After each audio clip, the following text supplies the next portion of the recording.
Hey, this is Perry Blake, and you're watching Concerts That Made Us.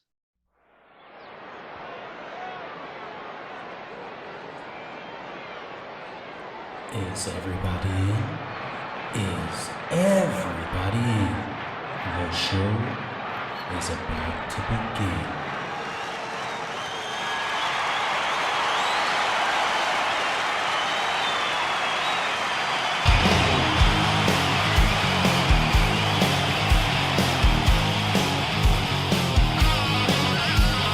Welcome to the podcast, concerts that made us, interviews and stories, tales from the bus.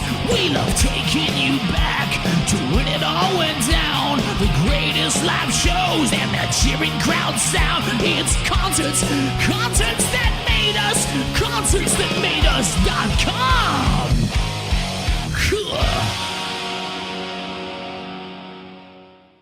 Perry Blake, you're very welcome to Concerts That Made Us. Thank you. Now, you recently released the album Death of a Society Girl. Can you take us more into it if you can? Well, the record, I kind of started by accident. I released a record in 2019, Songs of Praise, and I couldn't tour it because of COVID. So I was kind of like a lot of people, a bit lost, faffing around, going, okay, we can't promote that record. I can't tour it. So I wrote a couple of tunes, maybe two, and then I suddenly had about five tunes for this record, and then I had a ton, and I narrowed it down to the I think it's nine on the record. I haven't heard the record since I mastered it, so I don't listen to my own Right. stuff like a lot of artists. So I suppose it took about 2.5 years and to fully execute, if you like. And then I had to wait an extra good few months for Paul McGann. He wasn't available to do the voiceover, the narration on the title track. I didn't really know what the record was until it was close to being finished. Um, so yeah, it was a very much COVID record, which lots of them have come out recently. It's the world changed for everybody. Yeah. Something you said there struck me. You couldn't tour the other one. How did that affect sales compared to, say, your previous release? Um, it did affect it in that because it's not just the fact that you can't tour, but people are working from home, and a lot of people listen to music, but a lot of people started listening to records from their childhoods. A lot of people changed. Many people changed career. There were people in quite high flying jobs, and they got out of it and they went, no, actually, I want to teach or something, or do something, or make pottery. Um, and I think that it was the same with the record. Like there were people, nobody was available. Basically, people, if they were lucky enough to have somewhere to go in the sunshine, they went on a long holiday. And we were fortunate in Ireland that the weather was amazing for the first lockdown. Like we had about 5 weeks of sunshine, which I think otherwise the sales of blue ropes would have been really high. True. Now, the album, it was co-written and co-produced with your longtime collaborator, Graham Murphy. Give us some insights into what the working relationship is like between you two. Well, it's unusual in that we've worked together for about 31 years, I think, and we lived together in London for during the first album recording for about over a year and a half, maybe, and we've never had an argument, which is really unusual. Um, Graham well, he's an incredible musician, but he's a brilliant string arranger. Um, and we just seem to musically, if it was a marriage, if it was a romantic situation, it would be perfect because musically we seem to be on the same path completely. And why that is, I don't know, but we we have the same reference points for music, and it would be a lot of it would be left of center, but some of it would be almost corny Emma War. that's like, the guilty playlist, if you like. Like we both loved tunes by David Gates, Bread. They're the least cool band you can think of, really. But the songs are brilliant in Mm. terms of their structure and their writing and the melodies. And even some of the lighter McCartney stuff, the solo stuff, which were never really cool, but yet kind of wanted to give those types of tunes a darker edge. So in some of my tunes, if you break them down, they're quite some of the chord sequences, and they can be complex, but they're also how can I say there's something dark, naive about them when I listen back, and I don't often listen to my own stuff, but it's my take on it. But Graham, yeah, he's been great to work with. We're still working. I'm doing the next album is a kind of a trap R&B lounge kind of thing. No, I didn't even know I was making trap music until my stepson said, this is a trap album. Okay, what's that then? He said it's a bastard cousin of R&B and trip hop. And I'm like, all right, okay. That's what I'm doing. Lovely. At 54, I'm not, I've a very a limited knowledge of other people's music. Mm. Yeah, I get you. I get you. When it came to recording production on this record, is there any challenges you faced or maybe memorable moments you can share with us? Well, I can remember when in the old house where I have had my studio until last week, the boiler broke down and I couldn't get anybody to fix it for a week. So I remember wearing a duffel coat trying to record vocals, and I thought, wow, well, I don't have to put any vibrato on that because it's there already. Because it's Baltic, it's a 100-year-old house, so that was a challenge. So I had a deadline by then because, I was finishing redoing vocals on one or two tracks I wasn't happy with. But no, the process of recording it's for me personally, it's a joy because it's just, I always like the newest tune, and I don't listen to the records after they're mastered. I don't listen to them. I don't go back. I'm always kind of trying to move forward. So I like it. I like it. Is there, I know you don't listen back to them, but from maybe a performance point of view, is there any tracks on the record that you gravitate more towards? um yeah, I like Requiem because I don't fully understand it. Um and I like the title track. I think what McGann did added something. There's a mystery to it for me, and that keeps me interested. And it's great to play live. And it's kind of an odd mix of there's a bit of trap there, R&B, but yet it's not schmaltzy. It's quite dramatic. And it doesn't sound to me, it doesn't sound like much of what's out there. And that keeps me interested. Mm, I get you. I get you. You've been in the industry for 26 years. At this point in your career, what drives you compared to when you started out? What keeps you going? It's pretty much the same thing. It's the I mean, with the first album I was signed to Polydor, and a lot of people would go for the uber commercial angle, and I had that ginormous machine behind me, and the advances were amazing in those days. Um, but I kind of I didn't listen to anybody. I come from 7 generations of self-employed, and I kind of do my own thing. I could have, I believe the phrase, you might have to beep it out, but is suck the devil's. I could have gone fully commercial and done the Coldplay thing or whatever, and I'm able to write that kind of stuff. It didn't interest me. I like old cars, and I've been fortunate in that I make a living out of music, but I'll never be pricing Learjets. So that wasn't the drive for me. It wasn't money. We all need money to live. But it was just to try and create something that you feel good about, that you can sleep well.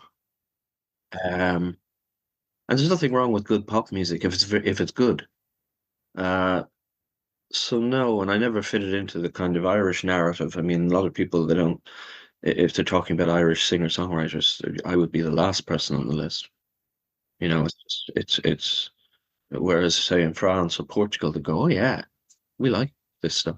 So it's kind of funny. Like, I've never Yeah. been on the Late Show or any of that kind of stuff in this Yeah. country. And I'm back living here for well, 12 years full time. Yeah. So yeah. It's funny you bring up Ireland, because my next question was actually, how does a guy from Sligo go on to become massive in France and Europe, but I don't want to say barely get any recognition in your home country, but how does that happen? Um, I suppose I didn't play the game, and also the music. The influences are different.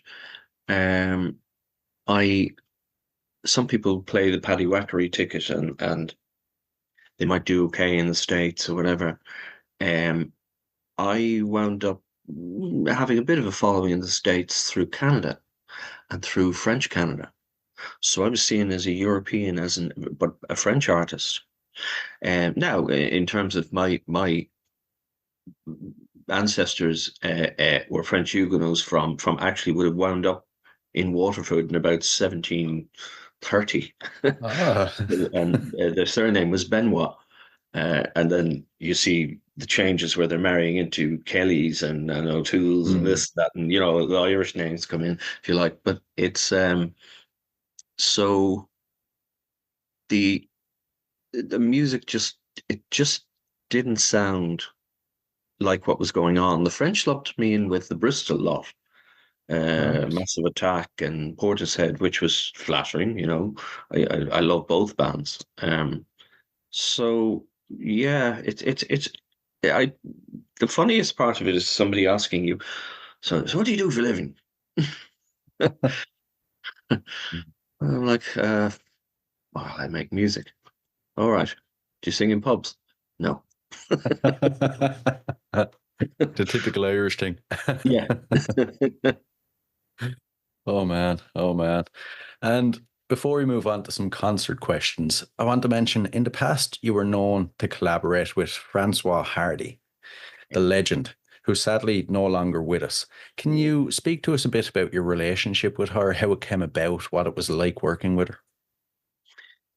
I was doing there's a very famous DJ in France called, he's still alive, Bernard Lenoir, and he's retired now. And he ran something called the Black Sessions, which are recorded for TV, but also they're live on radio. So no pressure there then. And that was my first gig, first proper gig uh, in France. Oh, lovely. So one of the guests, the record had come out, and I mean the record was well reviewed in England, and the only bad reviews I got were in Hot Press in Ireland. It's funny. Right. Um, so the reviews, just went through the roof, and we were all a bit surprised because we went, "Wow, it's not a pop record and a bit dark and that." And so France was at the gig, but somebody got the name wrong. I didn't know what she looked like in terms of, I remember I listened to her records through a mate when I was a kid. And my French is very poor, so I wouldn't have fully understood them, but I liked the vibe. And I thought it was Jane Birkin because Right. the woman from the company made a mistake. There's a woman from Polydor UK, and she said, Jane Birkin is here to see you. And I thought, oh, je t'aime. Wow. So then I mean, just about 2 seconds before I was going to shake her hand, I went, that's not Jane Birkin, that's Francoise Hardy. It was my manager at the time, Neville said, and I went, oh, okay. So it was bizarre because they were both around the same age. Jane Birkin only died about a year ago, but a brilliant woman in terms of she didn't give a shit about fame at all. She was incredibly beautiful, but she had a dark soul. Um, and a lot of people tried to emulate her, and she really just cared about music. And I wrote two songs for her Cantabile Shuss album in 2005. It came out, but I was producing 7 tracks on that. And she rang me one day on a landline at the studio, the other studio, and she said, Perry, Perry, I need to talk to you about the production. I went, yeah. She said, the 2 songs you wrote, I love the production, but the others, they are shit. I said, I had a funny feeling. I had a big argument with an Italian guy, Marco Sabiu. He kept trying to make them more commercial. And I said, that's not what she wants. You're sanitizing something. There were 5 tracks that we hadn't written, and some of them were by very, very famous French songwriters. So she just got other people to produce those, but she was very honest. She cared about the music. She didn't do small talk. Really, if I hopped into the studio missing a limb, she would go, "You had an accident, did you?" Yeah, I lost a leg. Okay, so what do you want to do with this song? That would be it. So it's cool. Yeah, yeah. Oh man. Right, we'll dive into some concert-related questions. So I'll start off easy. First off, as a concert goer, what concerts would you say have made you? One that I loved was Dead Can Dance. Started their world tour in '93 at the Factory, a theatre in Sligo. It's run by Niall Henry, and it's just this blank space. They do a lot of Beckett and stuff like that, and they reinvent stuff. And so it's this just blank space, a dark black ex-pig factory that's a theatre now in Sligo. And I saw Dead Can Dance there, and I happened to coincidentally know, I don't know Lisa Gerrard well, but I know Brandon Perry quite well through my sister, who he lived in Belturbet. He recorded a lot of Dead Can Dance albums there in Cavan, believe it or not. It's hard to believe. Yeah. Brendan's originally, he grew up in Melbourne. So yeah, it's just bizarre kind of thing that. So Dead Can Dance, the gig, it was just really pure. There was no kind of like clinking of glasses or safe home folks and no national anthem at the end. You know what I mean? It was, Yeah. and here comes the hit. There were none. They just make quality records.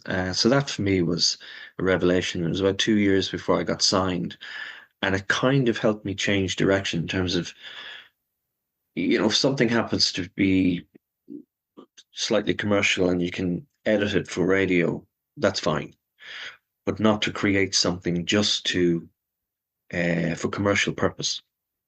And it was significant because I got signed within, I'd say, less than 2 years because I wasn't following the money. Yeah. I was following the art. I wasn't, and it was, I look back, it was quite unusual. It was different, and that's why nobody in Ireland acknowledged it. In fact, I'm slightly going off tangent here in terms of the gigs, but I got a rejection letter from Polygram Ireland. My manager took great pleasure in ringing them and going, "Your boss in London signed this guy 6 months ago. Where are you taking us to dinner tonight?" Oh man, that was fun. Yeah, I'd say so.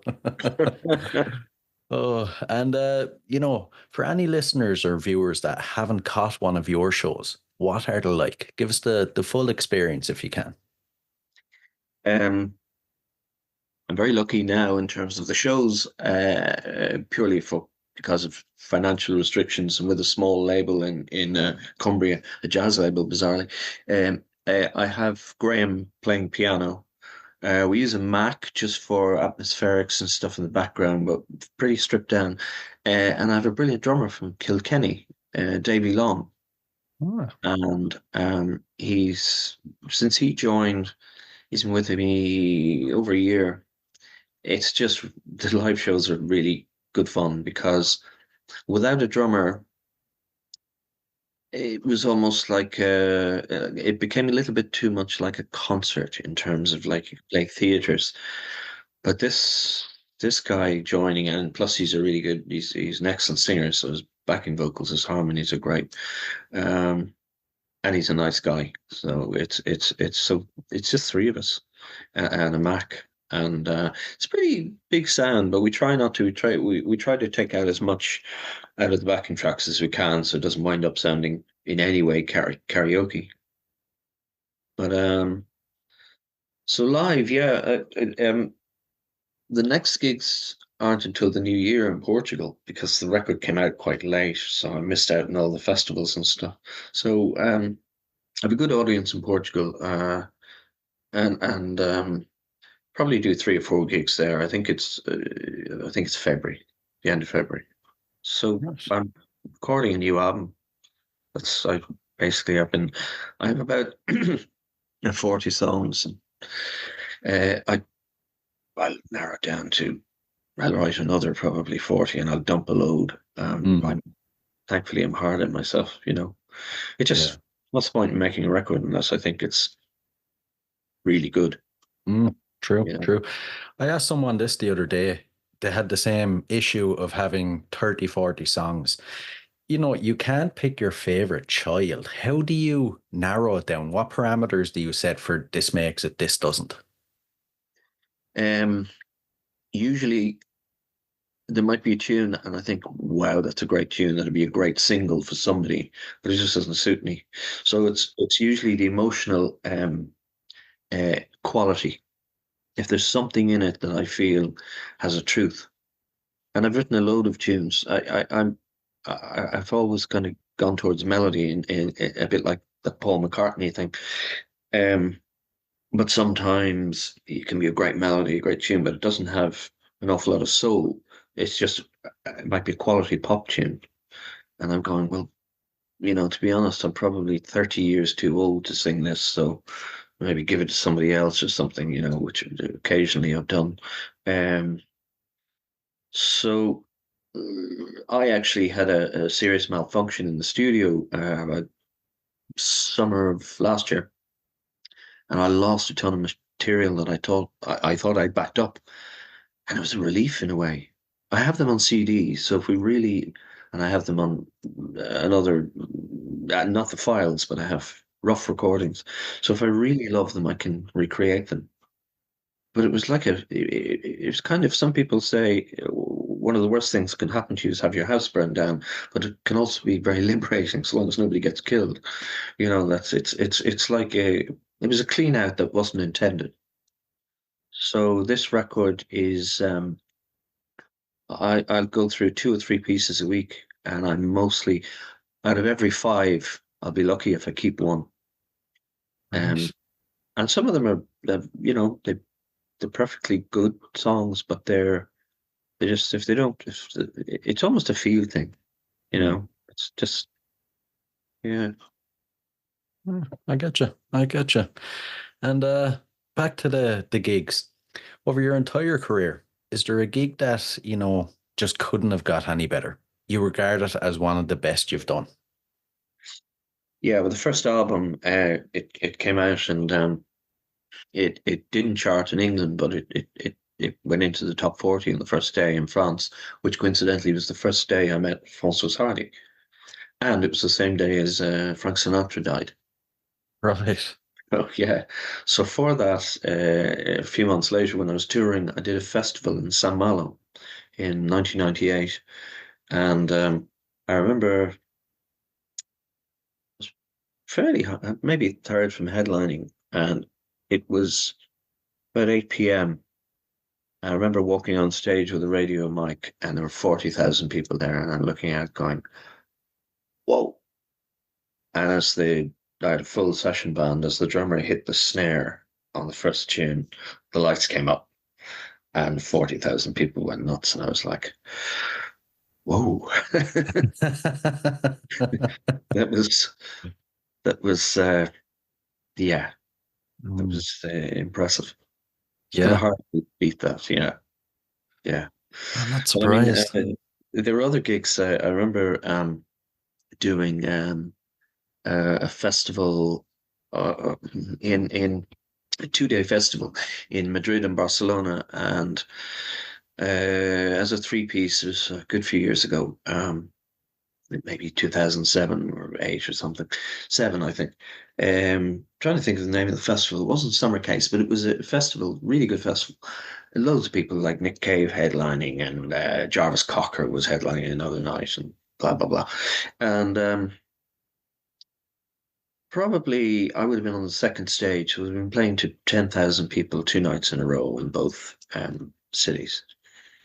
And the following Tuesday, I had been booked to do a gig in the Roisin Dove in Galway, Right. and rarely played in this country because nobody came. And RTE Arena recorded it. There were 12 people there, and Right. 5 of them were on the guest list. A mate from school and his missus, and like this is a few days after you've played to 10,000 people. And I wasn't on the main stage. I was on the second stage. So they had actually come to see me, and I'm going, how do why Yeah. play where you're not wanted? So I've done very few since then. Yeah. Yeah. It's a good point. It's a good point. If you here's a bit of a fun one. If you look back, a gig where everything went wrong, it's probably one of the worst in your history. How did you overcome it? Or is there a gig like that?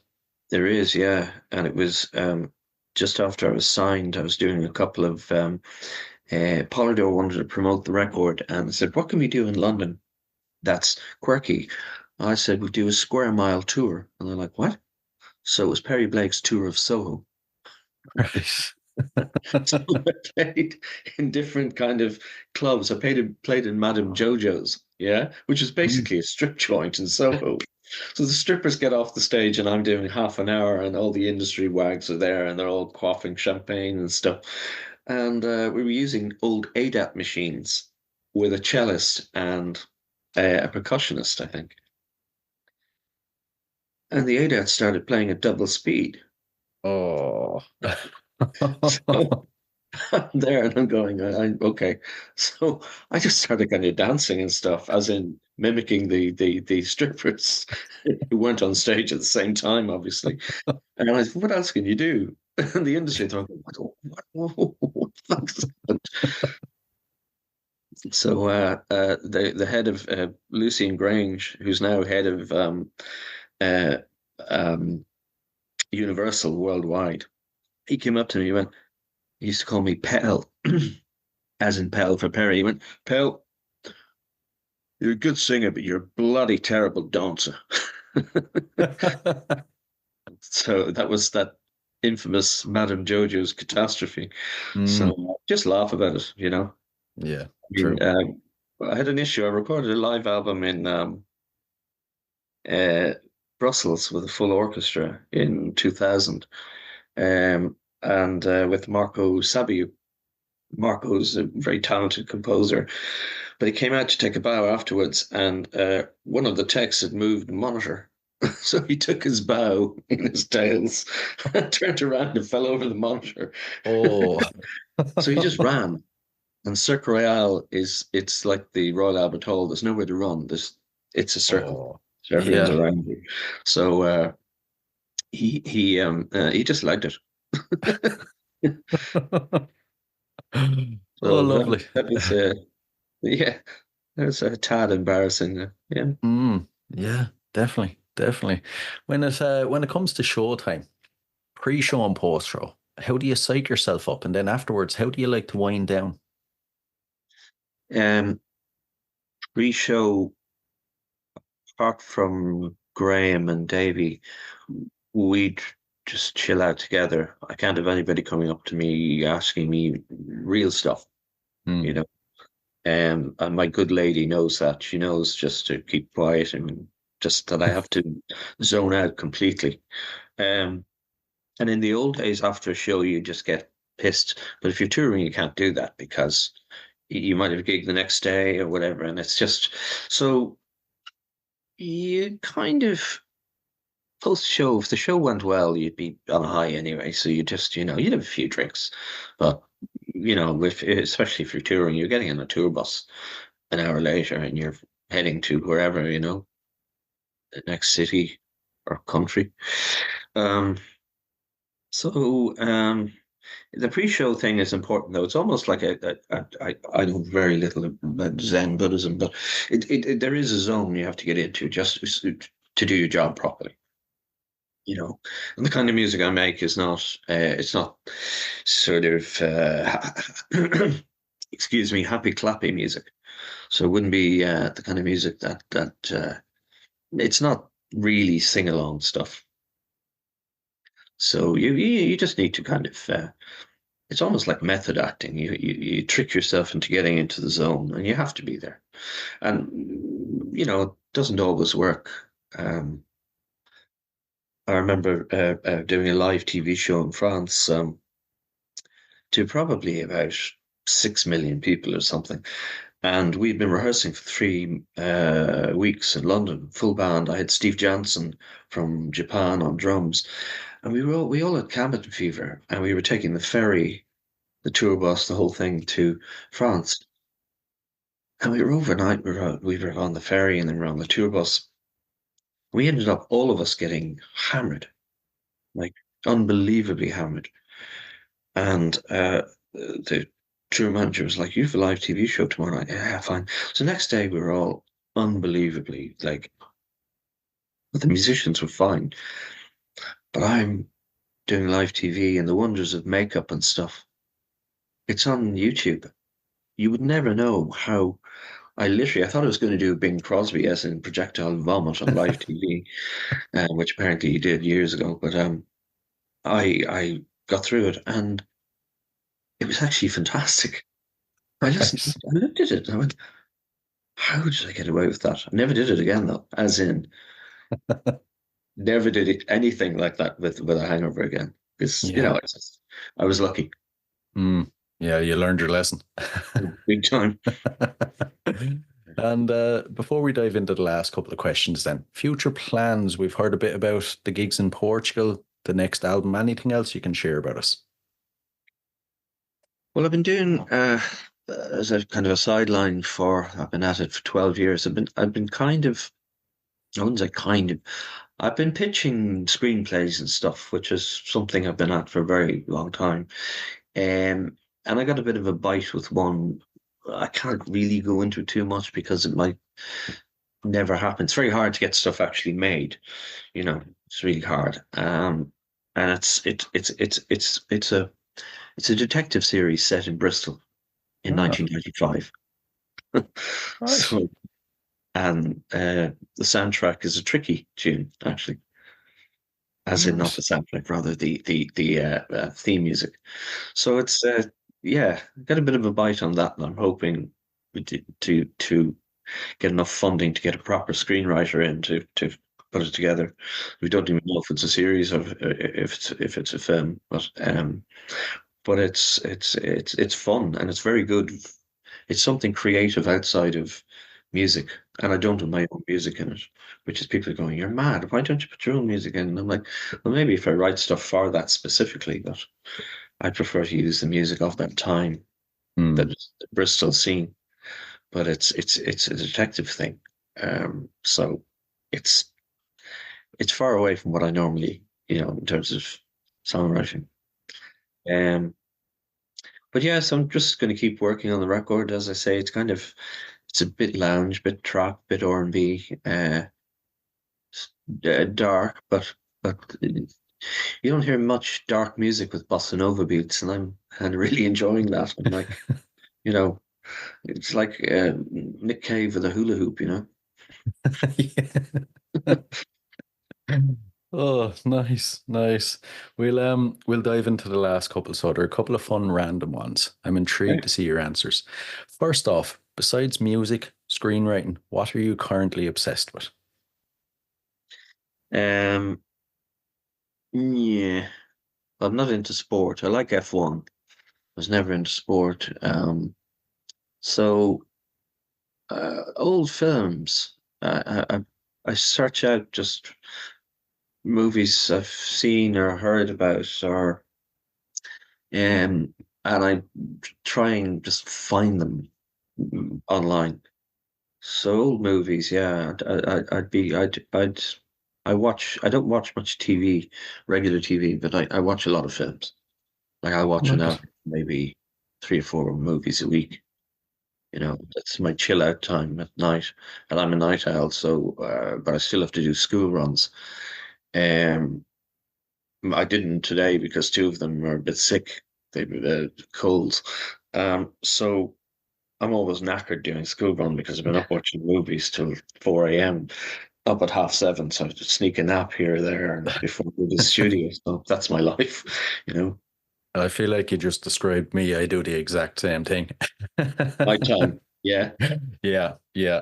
Old movies and stuff like that, and then up early like a zombie. Oh, completely. I don't wake up till about I'd say 2 o'clock really every day in Mm, terms of actually wake up. yeah, The only reason I'm up at 7:30 in the old days before I had stepchildren, I'd get up when I felt like it and go straight to the studio, eat when I felt like it, and then kids put a structure on you that's different. yeah. That's for sure. Takes a bit of getting used to. Yeah. The next one. It's a bit odd. If you had to spend 24 hours locked in a room with any musician from history, who would it be? Um, I was going to say Graham Murphy because he just played it, so long as he had a Fender Rhodes, but he want to hang himself because I keep asking him to play the theme tune from Taxi over and over and over again. Right. Interesting. Interesting. And the final one. What's your go-to album? An album you constantly revisit? Well, that would be Secrets of the Beehive by David Sylvian. I like it. I like it. I haven't played it yet. Normally, on the 1st of September, I play the tune, the opening tune, September, or I put it online, but I haven't listened to it yet this year because I just didn't get around to it. But it's just an album that I think is very pure. Yeah, I mean, it's sold pretty well, but he didn't make music for money, Hmm. Yeah. which is why nobody, he doesn't turn up on chat shows or on Big Brother or any of that stuff. There's a quiet dignity to it. Unlike the modern 15-minute people, they're everywhere, Yeah. constant barrage of like half-talented people thrown at you. Hmm. Some end up making tons of money, and it is what it is. Unfortunately. Listen, Perry, this was an absolute blast now. I really enjoyed it. Thanks a Yeah, million. me too. Me too. Thanks, Brian.